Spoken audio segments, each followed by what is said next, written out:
Creating an art series is about the opportunity to tell a story that feels meaningful to you and knowing that it will be meaningful to someone else too. Stories are universal. They are the magnetic, vulnerable life force of the world.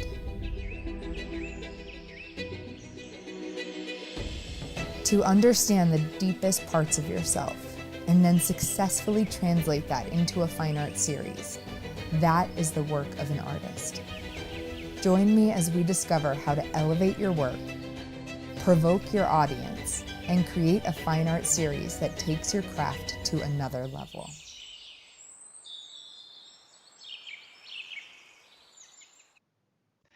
Hello, everyone, and welcome to Creative Live. Welcome back to Creative Live. So excited to have you all here today, as well as Brooke Shaden. As you know, if you're tuning in, we launched her brand new class called Creating a Fine Art Series just a few weeks ago, and we are excited to be doing a live critique today, as well as a Q&A, and we're about to go. So if you guys are watching on creativelive.com, you can go to Brooke's class page and you can just search her name, look for Creating a Fine Art Series. You can join the chat. You can click on the icon that says chat in there. Or if you're joining in on socials, we've got Kate on our team who will be taking your questions and interacting with you as we go through the event today. So I'm just going to hand it over to Brooke Shaden. And I want to start. Welcome back, Brooke. Let's start by talking about what the class is and what you have been hearing from folks since we launched. Yes, thank you so much. I was so excited to do this because, normally with Creative Live, you teach a class live and then you get to interact with everybody while it's happening. And we didn't really get that. And I was so sad that we didn't have that live interaction. So we're following up a few weeks after the class has been launched.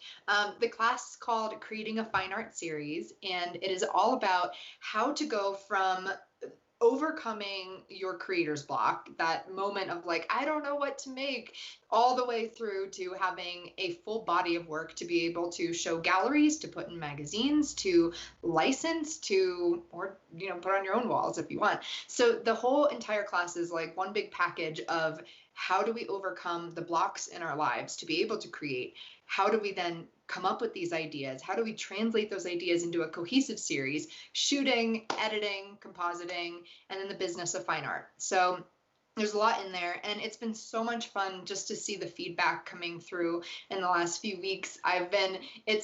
Nothing touches my soul more than when I see the Cosmic Onion hashtag being used. It's the best thing in the world. And if you don't know about the Cosmic Onion, then just watch the class. But basically, we take this deep dive into how do you peel back these infinite layers of who you are to create your best art. And that's been the most exciting thing, is just hearing people say, I have never made a series before, and now I've got an idea for 10 or 20 pieces, and people saying, I felt so stuck. Like all year I felt so stuck, and finally something's been dislodged from my brain and now I can work again. So that's been the best. But it's also just been fun seeing all the submissions through the course page, all of the artwork that's been uploaded, and seeing how people are transforming singular ideas into diptychs, triptychs, and more series of images to create a whole story. That's been so exciting.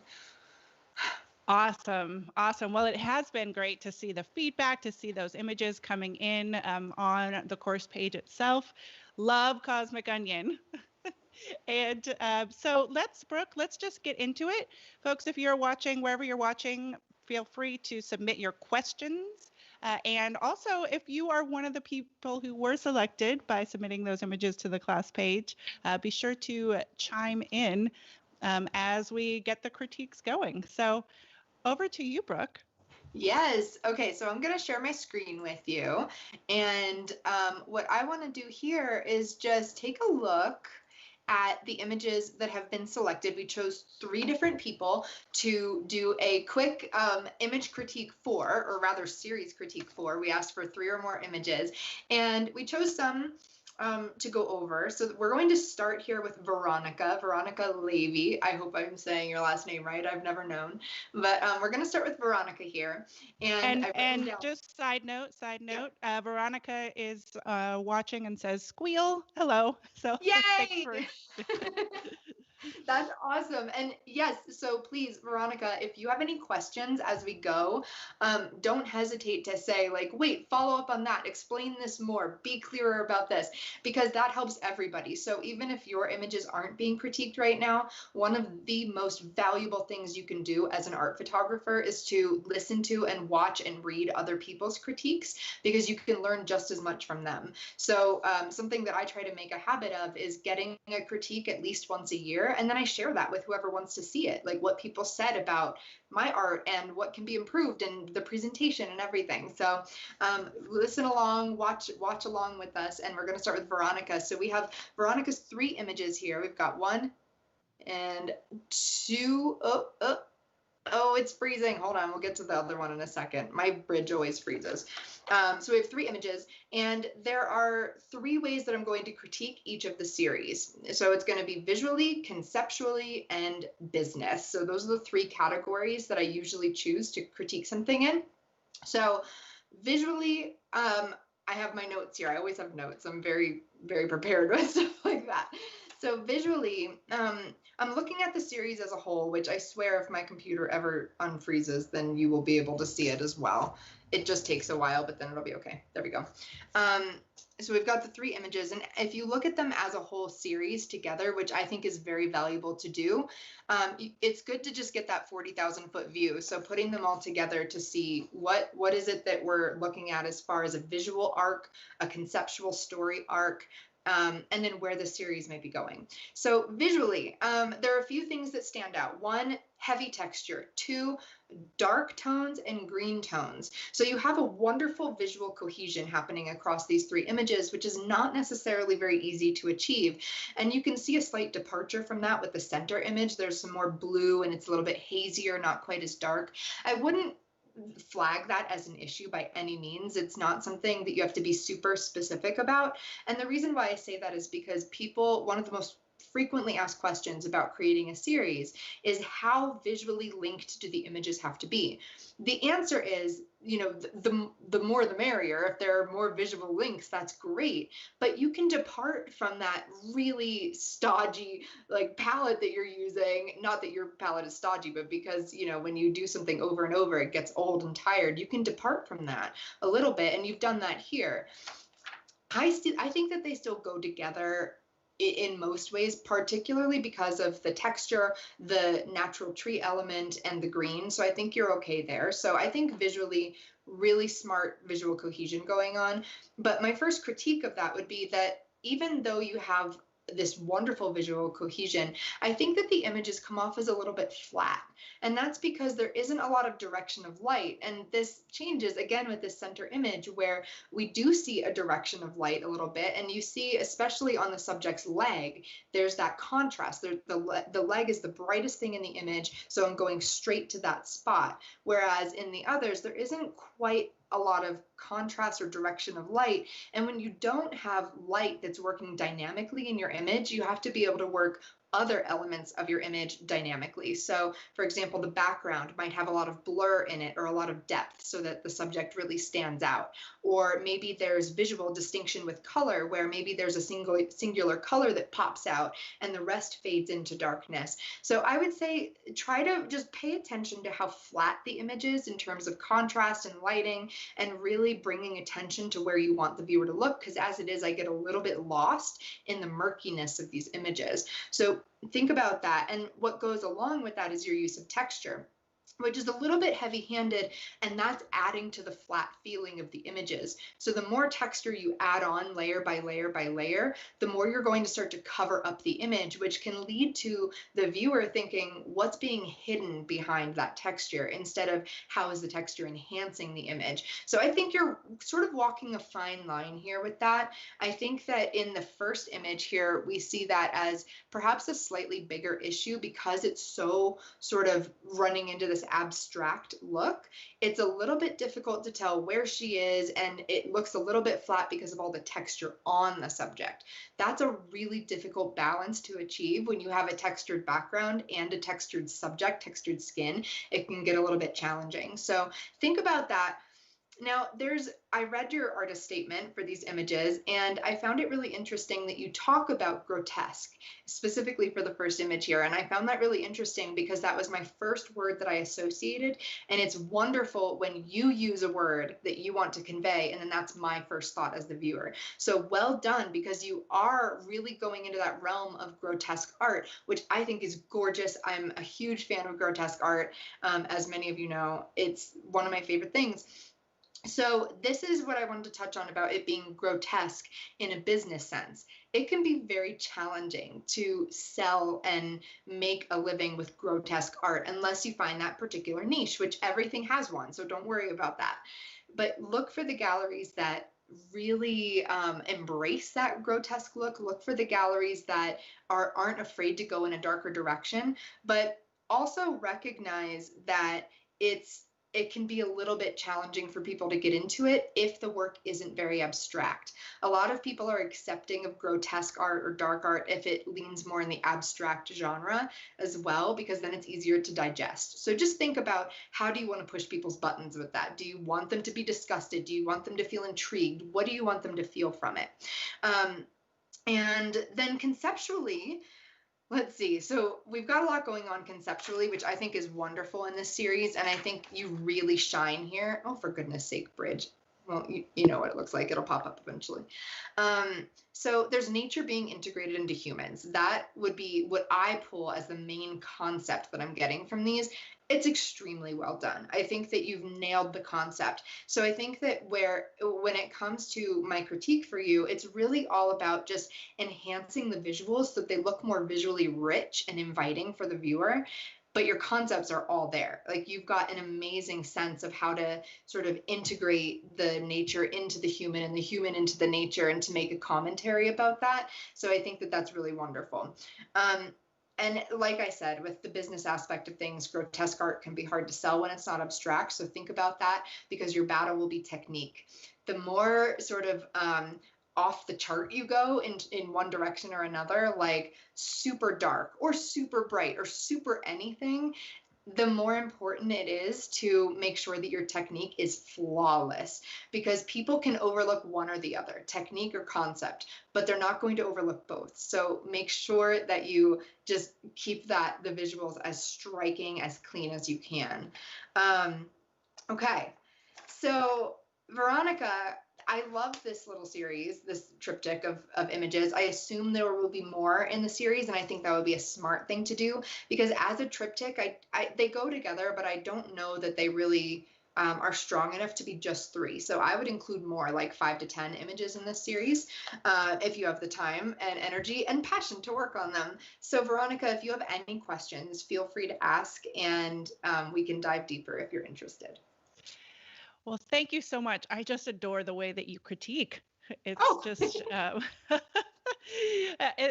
and all the different layers, that we can learn from, even again when they're not our own images. So Veronica did write back. She said, yes, there will be more. She is 15. She has 15 planned towards the series.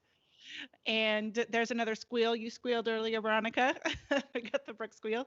And then earlier when you were talking about the texture, she was wondering if you meant texture as in the wooden skin or texture as in the overlay. Both. I mean both.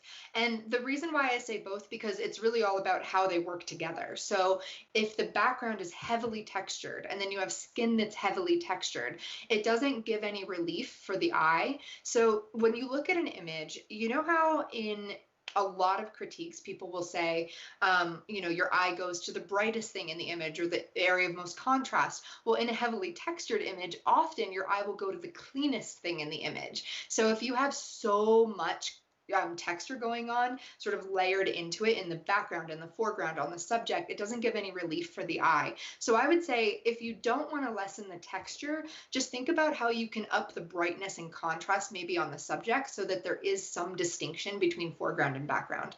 And I think that would be really helpful. Awesome. Thank you so much. Thank you to Veronica Yes. for submitting your images and allowing all of us to learn from that.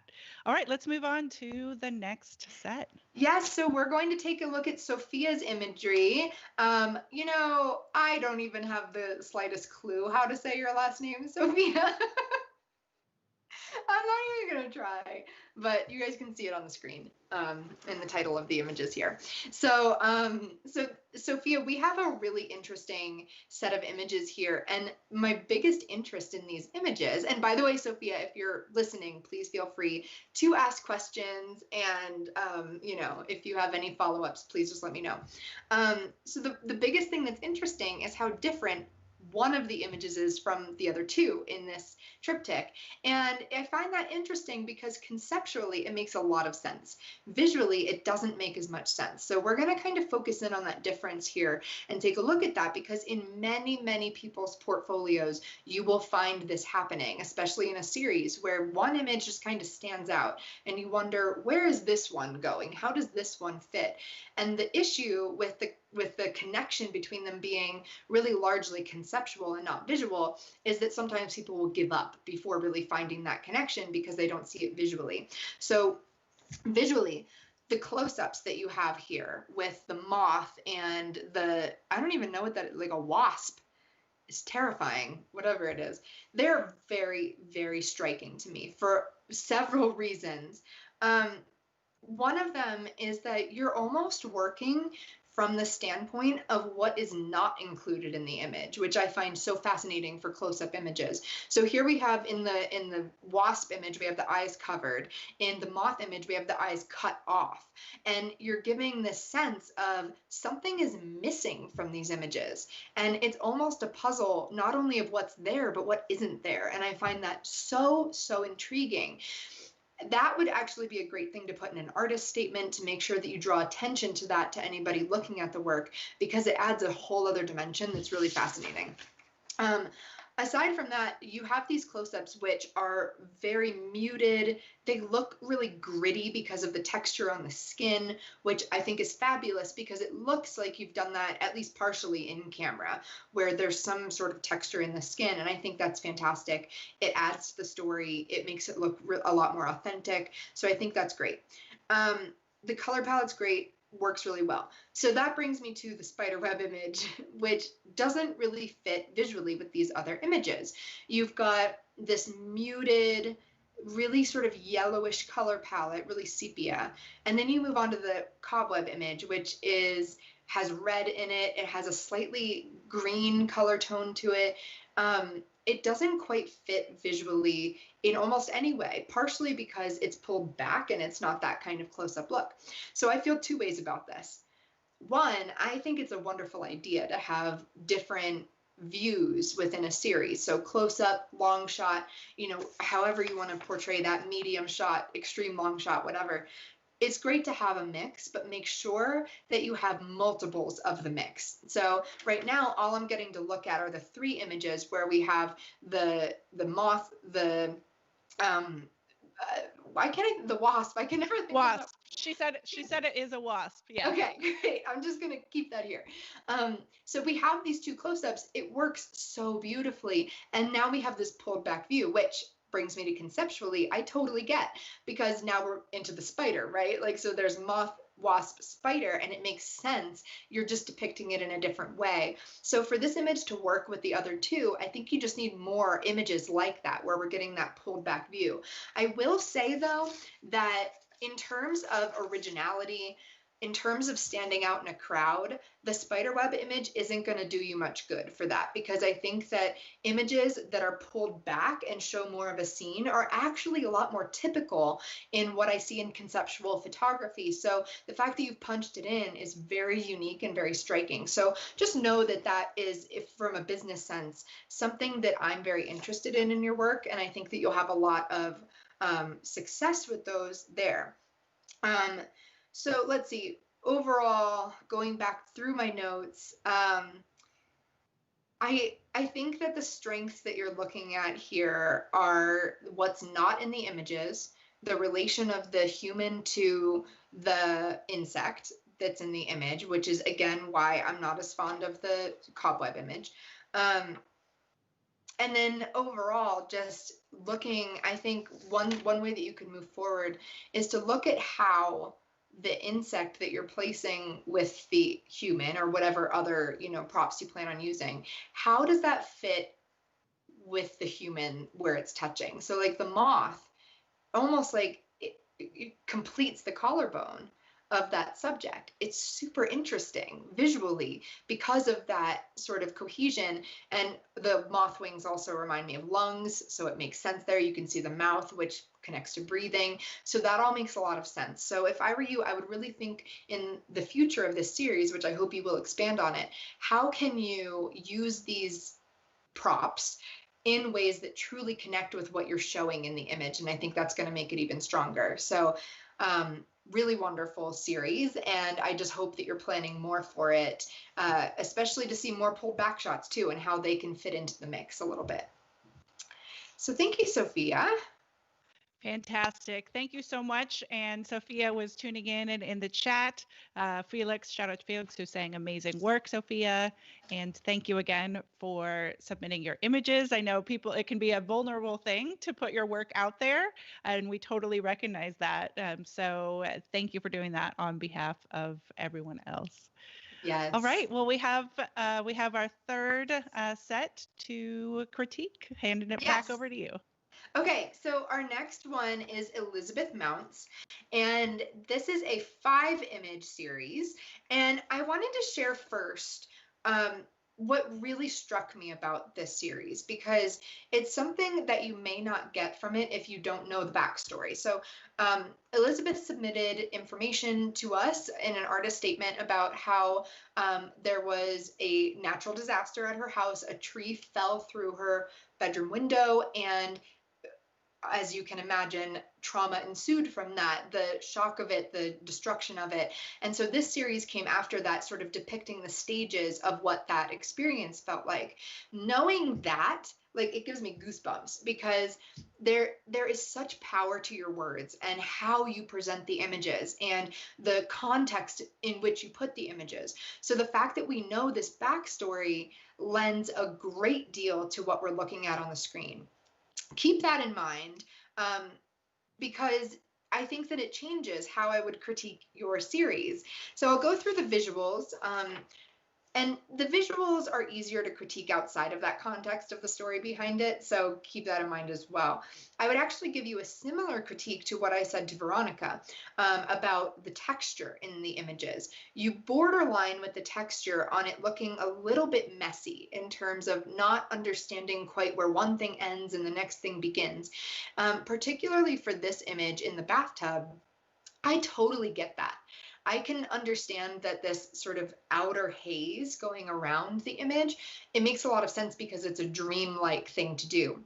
So it's almost like saying, what's outside of this specific spot doesn't matter. I'm going to sort of create this dreamy sort of look, almost like a reverse vignette, like adding white around the edges. But I think that you run the risk of it looking just like an overlay, and it almost looks like it's just attempting to cover up the outside edges rather than work with what's there and add texture intentionally. So you're really riding a line there in a lot of these images, particularly this one as well. Which you probably can't see very well on your screen, but I can see how the sort of the dark sky blends into the tree here. And I think this is a very strong image. So I want to say that, because my critique of all of these images, please take it with a grain of salt, because I think this is an incredibly strong series of images. But the black night sky kind of bleeds into the brightness of the tree. And I can see that you've done a lot of work to darken down that tree so that it does blend, but I think that it's just too stark. And what's happening here, as someone who uses Photoshop regularly, as I can guess, is that you probably had, little roots and dirt and branches and stuff that would have shown here on this tree, except that it was covered up with the black night sky. the transition there isn't quite clean enough. So when I say use of texture being heavy, I also just mean how one element is blending into the other, which we can also see right here. There's some of the sky kind of coming up over the shoulder and on the arm.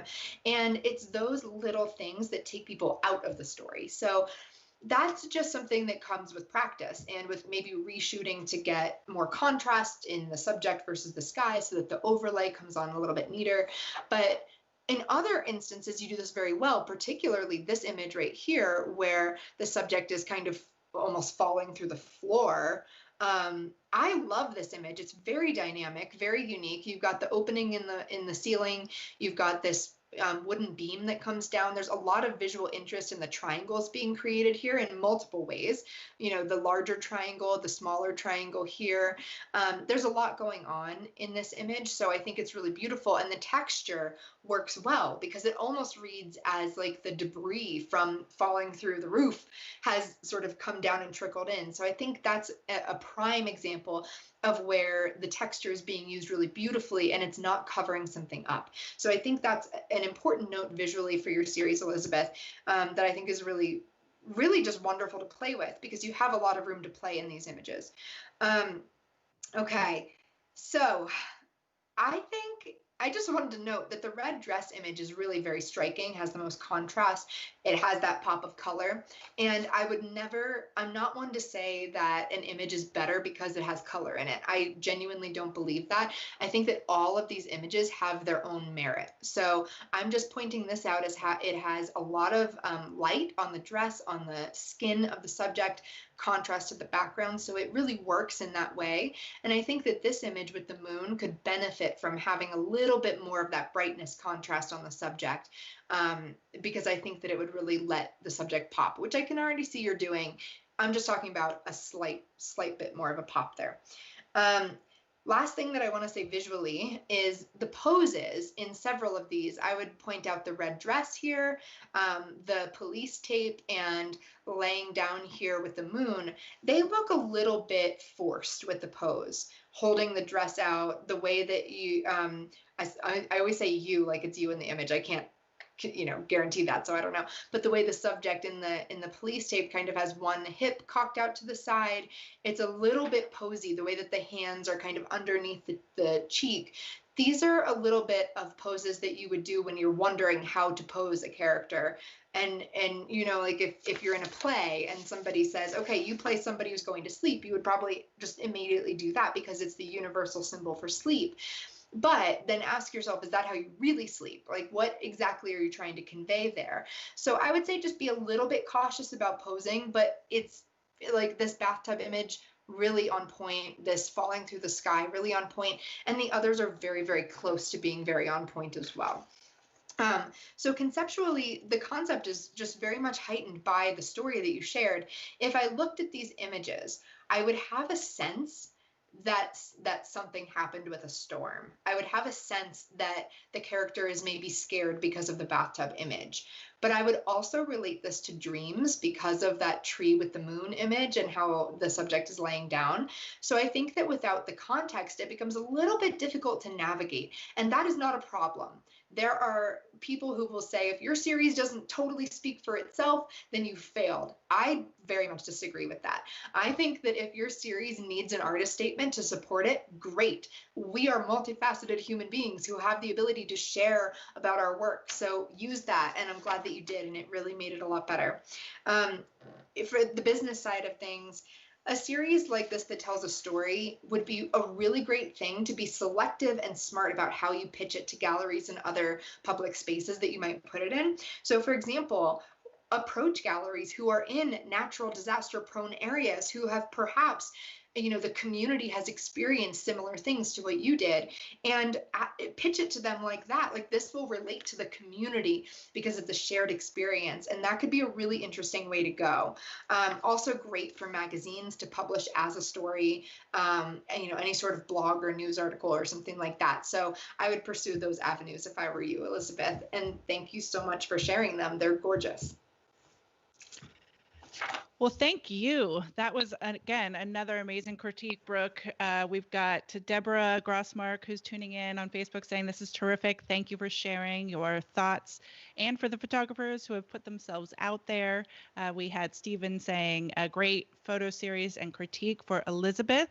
And Elizabeth is in the chat room here on creativelive.com/chat.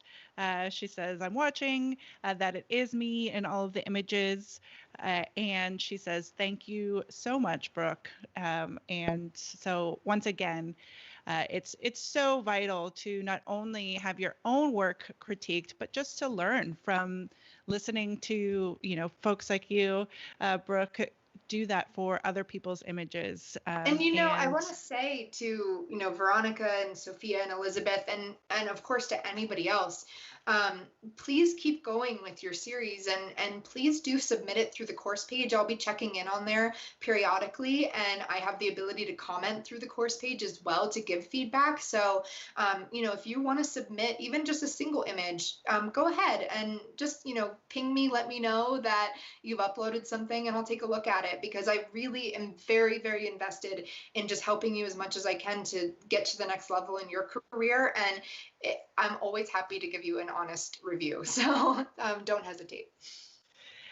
Thank you for saying that, because again, for all of you out there, it's great to see the student work that's in that student work gallery on the class page itself. And so if you are tuning in right now on social media, again, you can click on the link, go to Creative Live, search for Creating a Fine Art Series, search for Brooke Shaden, and you can also comment on other people's images as well as posting your own. So we love that community aspect to learning. That is what we are all here for. Okay, so now, Brooke, I would love to dive into some Q&A. Yes. Brooke had posted on her IG stories and done a call for questions. So we already have a number of questions teed up, but also highly encourage you, if you are in, again, the chat room on the course page, that's where I'm going to see them first, and get your questions in. So again, these are questions that have come in, people who have already watched the class and are learning and continuing to follow up, which is why we're here. So Brooke, let's start with Joy Schneider, who had asked, when creating a series, do you worry about the tonality being different between the images? Yeah, it's a great question, and it's one that has two different answers, to be honest. And I want to be very clear about something. When we talk about a series or any body of work, there will always be an outlier. So you might be the outlier, okay? But in a series of work, you want to make sure of one specific thing, and that is that you've made a clear choice about how you're presenting the series. So if your clear choice is that every image needs to have a certain color palette, then yes, make sure that it does. But if your choice is that every image has a different color palette, that's also very valid. So like I said, there are multiple ways to answer that, but the choice has to be clear, and that's where it starts. So if you have an image where and like we've seen in the images that we just critiqued, if you have a series where there's a pretty clear color palette going through it, but then there's one image that's an outlier, it can really take you out of the series. So just be really clear about, is this all going to be the same, or am I going to allow differences? And if you're going to allow differences, do so in a calculated way, so that if there's a single image that stands out, like let's say in Elizabeth's series, there's that one red dress image, maybe you add two more images with red so that you have that like kind of connection, that ribbon that runs through some of them, so that there are multiple connections you can make. And here's a really good way to think of this. So if you imagine all of your images are up on your wall all around you, how would you display them? Are you going to choose to put that one bright red image next to another one that doesn't have any color? You might. But then you're going to want that red repeated on multiple walls, because this is how galleries think. Or you're going to want to pair all of the red images together, because maybe they'll be more willing, to sell together by a client. So think about it that way, just the intentionality of the decision that you make. Well, I love that tip about thinking about how it would be displayed with the galleries. And speaking of galleries, Natalia at via Nat Eyes had asked, is it okay to just send photos to galleries without previous experience. Yes, it's totally okay.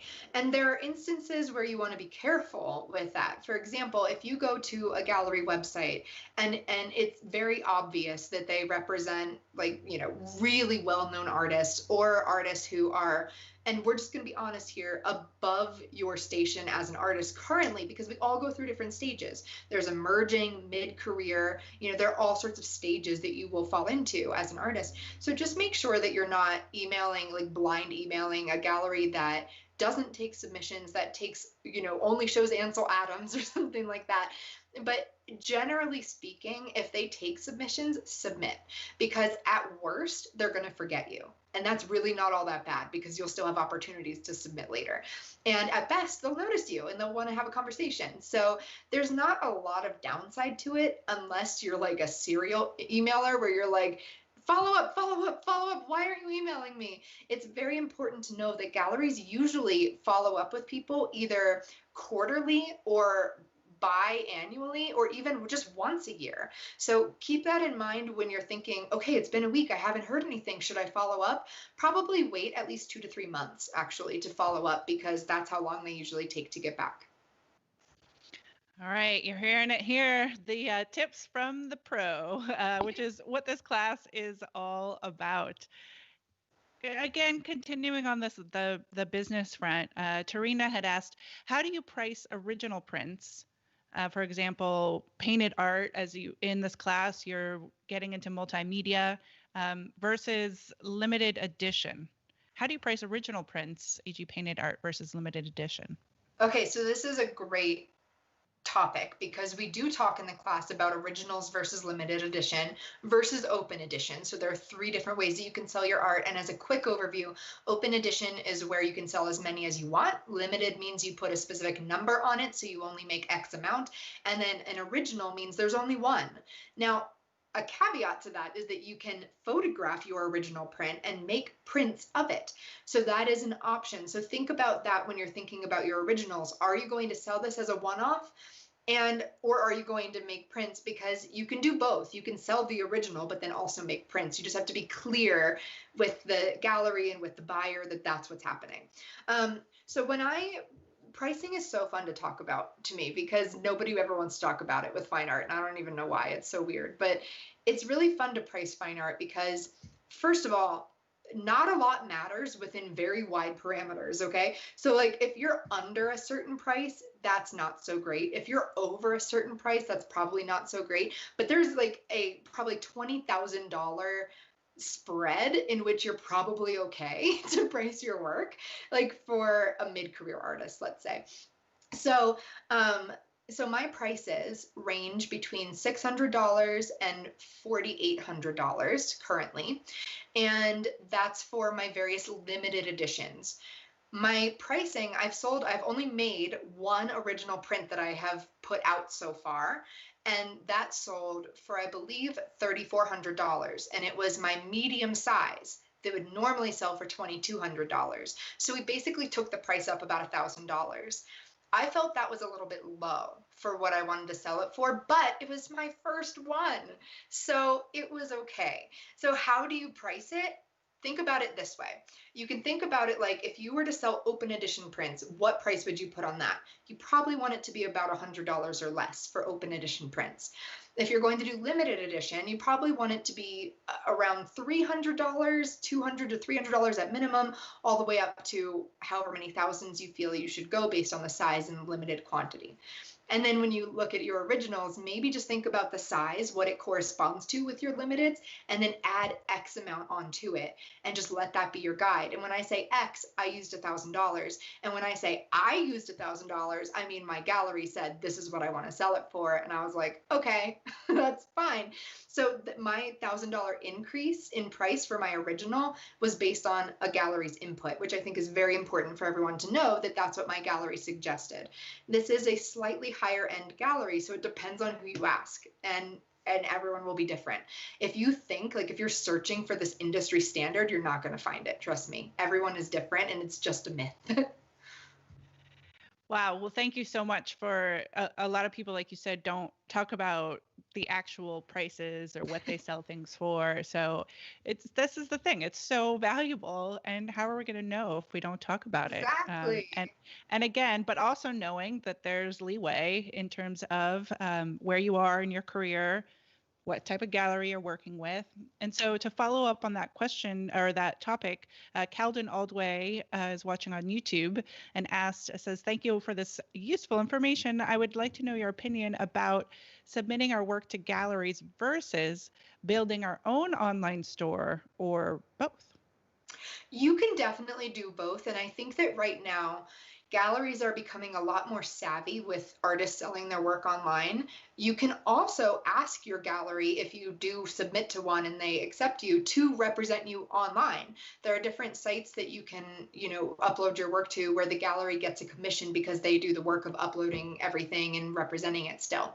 So it's not really a deal breaker anymore. I think if you had asked me this even 5 years ago, I would have probably said, it's a little bit of a murky area because galleries aren't really savvy with online sales, but now they are. So it might be a turnoff for some galleries. Generally speaking, not so much. And just make yourself amenable to their terms as well, because I still find much, much, much greater value in selling my work through a gallery than online personally. That's just how my sales have broken down. So if a gallery were to say to me, I really want to represent your work, but I'm not comfortable with you selling online, fine. I would just probably get rid of it. And that's just me. So just consider, where are your sales coming from? Where do you see yourself moving in the future? What kind of relationships do you want to have? But generally speaking, it's okay. All right. Thank you for that.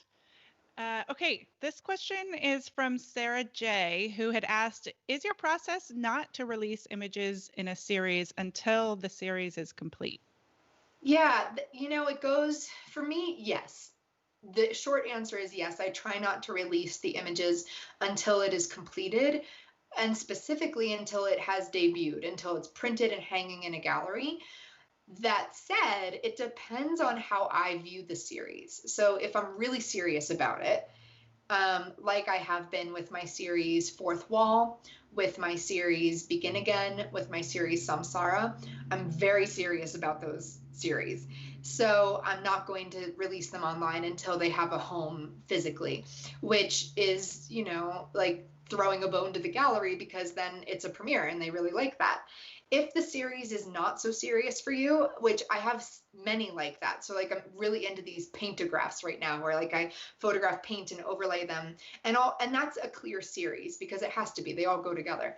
But I'm not withholding them because I'm just experimenting and doing it as I go, not really thinking it out ahead of time. So it really just depends, but galleries will certainly appreciate it. So if you do have a series that you have withheld, or even if you've only withheld it partially, like some of them will debut, put that in your pitch letter, to a gallery, and be able to say, I've released these images, but I have 10 more that I haven't released yet, and I'd love to debut them in your gallery. And it's really helpful.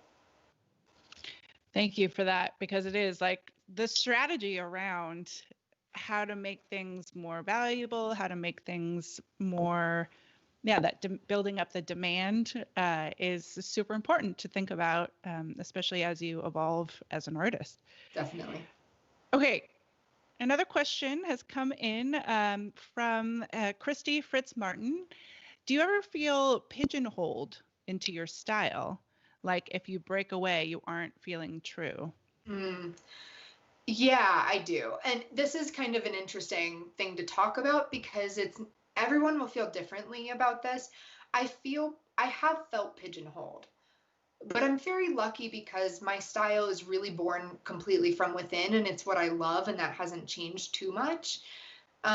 That said, people still email me regularly to tell me that my style is so different and they can't recognize me anymore and they hate it. And other people are like, why don't you ever change? Everything's always the same. And I'm like, oh, you give me a headache, There's no point in listening to those people. Not that their opinion isn't valid, because I very much believe that every opinion is valid. But if I'm going to let those opinions dictate how I create my art, then I'm going to lose the sense of self that I have in my art. So I try not to worry about it. The thing is, on one hand, I want to say, don't worry, but actually do worry. Just do it in a really specific way. Don't worry about losing followers. Don't worry about your style changing, but think of it strategically. Be very calculated about how you're going to do this. And the way that you do that is you recognize your style now. You recognize where you want to go. You're super clear about that path and understanding where the changes are, where the differences are. And then you start to promote yourself, market yourself, brand yourself in that direction that you're going intentionally.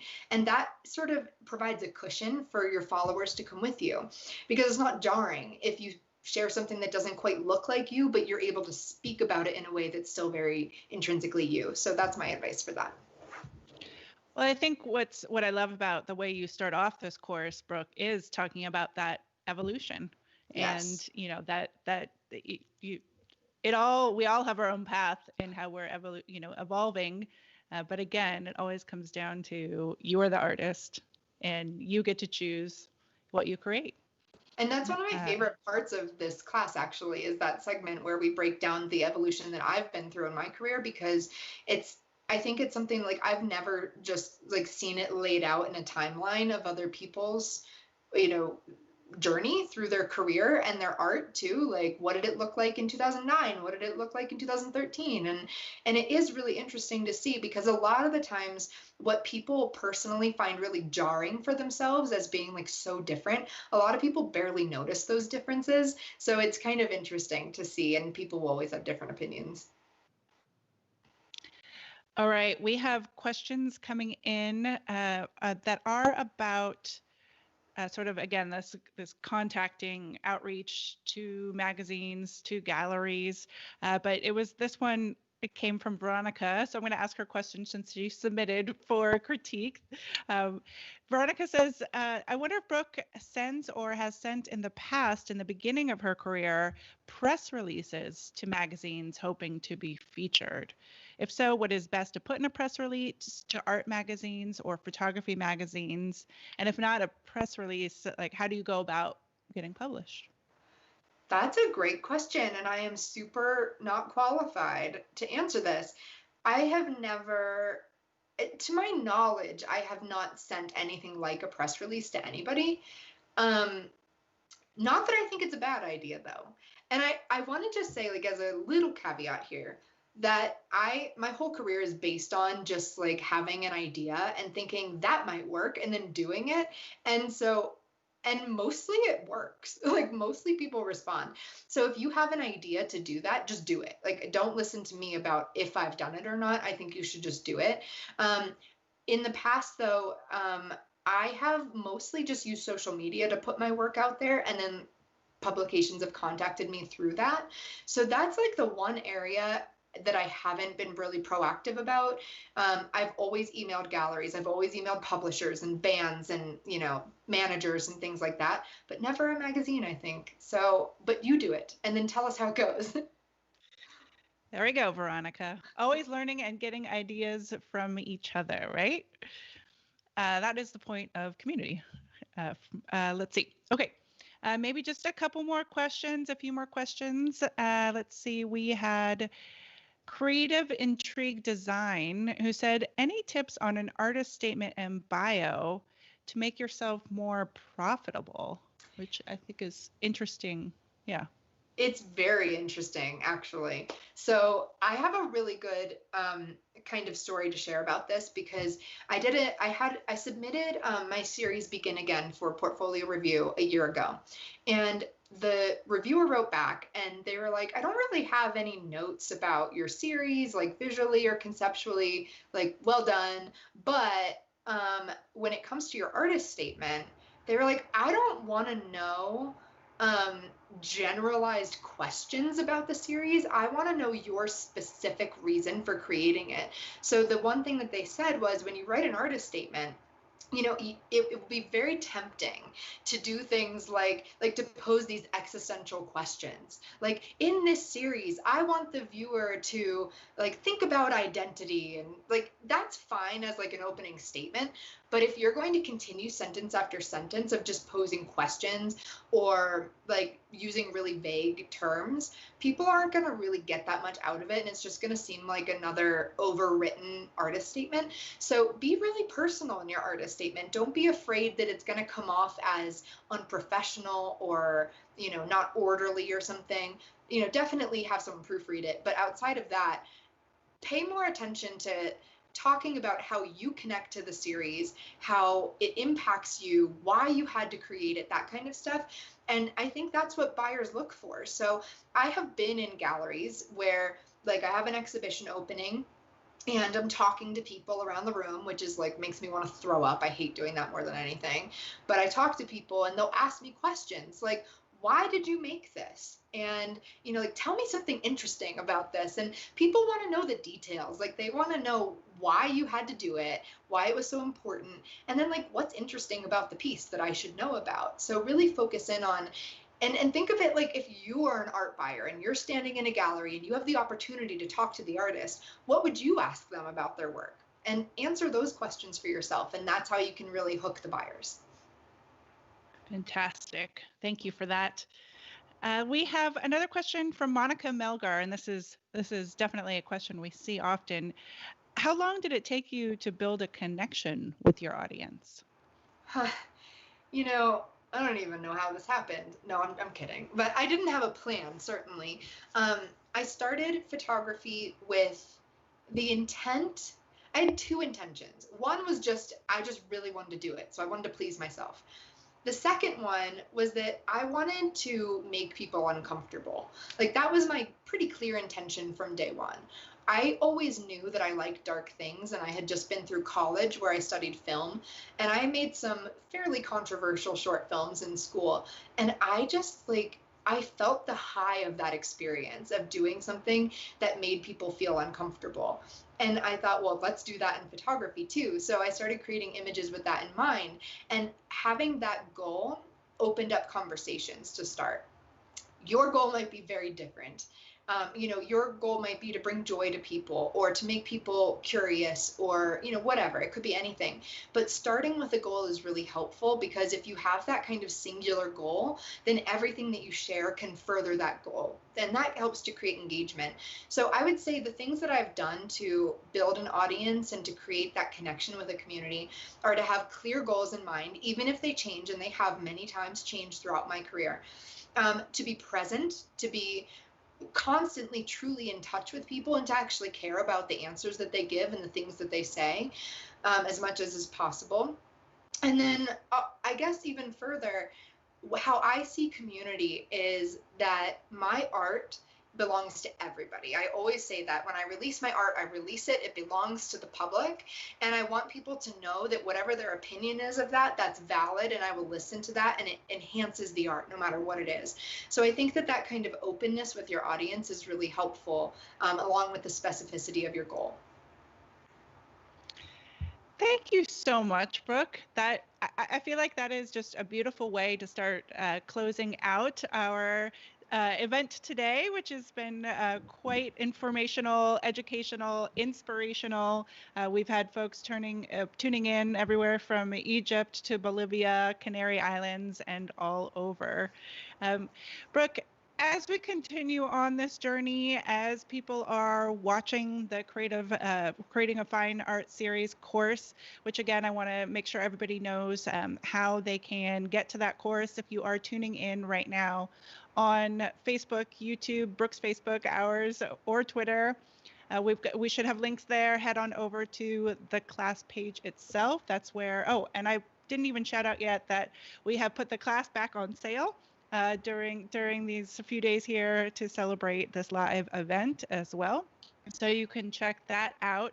It is a 7.5-hour course, so in-depth, so inspiring. And again, we've been hearing what folks have been getting out of it all this time. So, Brooke, again, how would you like people to continue to engage with each other and with you? #CosmicOnion. Yes. And what do you? And then final words from you as well. Yeah, so upload to the course page definitely as you work your way through the course so that we can all see that in one centralized location. Use the hashtag Cosmic Onion so that I can see things on Instagram. Of course, just email me anytime if you would like to. I'm not so great with DMs, so please email if you do have any questions. And since community is a two-way street, I would like to ask you, if you have watched the course and you enjoyed it, to leave a review on the course page. That would mean so much to me. And I really just genuinely hope that you feel supported in this and know that I am here to support you. I truly dedicate my life to the practice of trying to help others succeed as much as possible. I mean it from the bottom of my heart. So thank you for watching and for being here, and email me anytime. Well, thank you for that, Brooke. You are a true educator through and through. And I just wanted to give a couple more shout outs. We have Kaysar, who is in Pakistan and is a photography teacher. And he said, I use your work, I show your work to my students as a reference. Oh, so thank you. I just love it. I love it. Everywhere from Pakistan to Bolivia, it's Awesome. that is the beauty of what we do here at Creative Live, what Brooke Shaden does, and fantastic. Brooke, I'm imagining that people can find your email on your website. Is that correct? BrookeShaden.com/contact. Fantastic. Perfect. Well, thank you again. And Marissa says, thank you so much, Brooke, for building an amazing community and sharing your beautiful art. Yeah. Everybody, thank you for being part of this community. And again, lots of work to be done, lots of creating to be done. And we just look forward to continuing to share that with you and share that with each other. And Brooke, of course, has other classes here on Creative Live too that you can check out. And continue to join that community. So, Brooke, thank you so much again. And for now, that's a wrap. We'll see you all next time.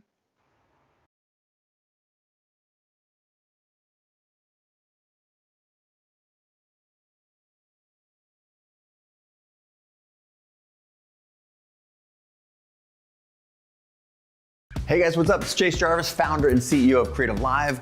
You all know that we have more than 2,000 classes and more than 10,000 hours of learning, inspirational, and motivational content on the platform. I'm super excited to announce a new experience on Creative Live. It's called Fast Class. You've told us that you're busy and sometimes it's hard to dive into a full class from start to finish. So essentially, we're now giving you a shortened highlight version of our top Creative Live classes. You can always dive into the full class with 5, 10, or 15 hours of great content. But now, if you're just looking to focus on a few of the highlights or want to be able to skip quickly to something that really interests you, you can now get a shortened fast class version of that class. We're also thinking this might be able to help you explore a new craft and save time while doing it. This is a great tool to curate your learning experience to help create the life that you seek. So you're probably thinking, great, how do I access this new experience on Creative Live? That's easy. All you have to do is be a subscriber to the Creator Pass, and then all this is yours.